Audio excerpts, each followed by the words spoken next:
Mwite mheshimiwa waziri maendeleo ya jamii, mheshimiwa mama Gwajima. Mama bwana, leo mimi kuna kitu nataka nikwambie. Sawa.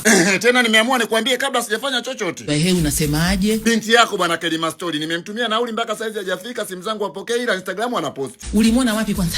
Tulionana tu mtandaoni. Wewe nauli unamtumia nani yako kwanza, tuanzie hapa. Sasa mama, si unajua tena sisi vijana ndio shida zinapoanzia hapa. Asasi amesema anakuja, lazima umtumie nauli. Unamtumia nauli mwanao? Hapana. Mchumba wako? Sasa si ndio tunaanza mama, lazima umtumie nauli. Nauli mje kufanyaje? Sasa mama, si tupo kwenye mahusiano. Mahusiano mmeyarasimisha wapi? Sasa tena mama, mpaka mambo ya kurasimisha tena hayo mahusiano, au tunauza nyumba ya ulisi? Kwani mshenga yuko wapi? Tatizo mama, unakuwa na maswali mchele. Zamani sikuwa na washenga. Ndio. Unatuma kabisa, unatambulishwa CV napelekwa mshenga ngongongo.